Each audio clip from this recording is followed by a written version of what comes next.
রাজধানীর বাসাবোর মাদারটেকের আব্দুল আজিজ স্কুল মাঠে বিএনপি ঘোষিত রাষ্ট্র সংস্কারের ৩১ দফা শীর্ষক প্রশিক্ষণ কর্মশালা আয়োজন করে সবুজবাগ থানা বিএনপি।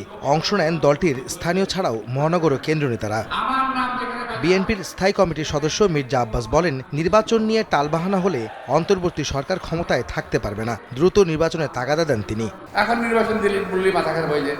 আরে ভাই, আমি যদি ছেড়েও দেই, চ্যালেঞ্জ করে বলতে পারি নির্বাচন ছাড়াই সরকারও ক্ষমতা টিকে থাকতে পারবে না।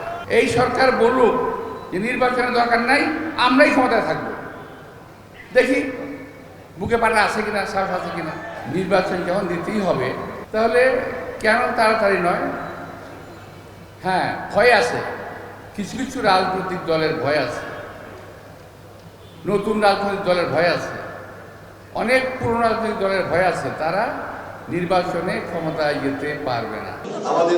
এদিকে রাজধানীর পূর্বানী হোটেলে গণমাধ্যম কর্মীদের সম্মানে ইফতার আয়োজন করে বিএনপির ৩ অঙ্গ সহযোগী সংগঠন যুবদল, স্বেচ্ছাসেবক দল ও ছাত্রদল। অনুষ্ঠানে বিএনপি নেতারা বলেন, জাতীয় সংসদ নির্বাচন ঠেকাতে নানা ষড়যন্ত্র চলছে। নির্বাচন নিয়ে সরকারের ২ রকম বক্তব্যে জনমনে ধোঁয়াশা সৃষ্টি হয়েছে। আজকে আপনি যেটি সংস্কার করছেন, সেটি ৫০ বছর পর সেটি আবার সংস্কার হতে পারে। স্বল্পমেয়াদী সংস্কার হলে ডিসেম্বর, আর দীর্ঘমেয়াদী সংস্কার হলে এইটা জুন। এই কথাগুলোর মধ্যে দিয়ে দিয়েও একটা ধোঁয়াশা তৈরি হচ্ছে। মানুষ মনে করছে আসন্ন নির্বাচন নিয়ে একটা তামাশা তৈরি হচ্ছে কিনা। এইটা আজকে ১৬ বছর ধরে যে ভোটাররা, সেই ভোটারদেরকে বঞ্চিত করার আবার কোনো নীল নকশা হচ্ছে কিনা, এই ধরনের শঙ্কা, এই ধরনের আশঙ্কা মানুষের মধ্যে তৈরি হচ্ছে। অতীত স্বৈরাচারী ফ্যাসিস্ট সরকার তারা বিদেশে গিয়ে এবং দেশে থেকে নানা ধরনের ষড়যন্ত্রের সৃষ্টি করছে।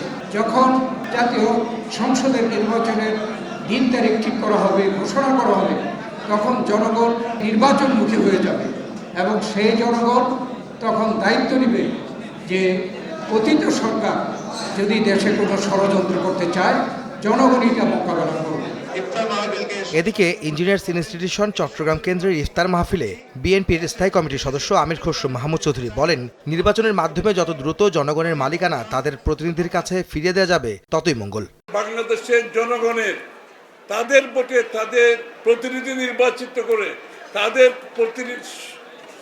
নির্বাচিত সংসদ গঠন করে, তাদের নির্বাচিত সরকার গঠন করে আমরা যত দ্রুত একটি গণতান্ত্রিক অর্ডারে ফিরে যেতে পারি একটি নির্বাচনের মাধ্যমে, তত বেশি মঙ্গল হবে।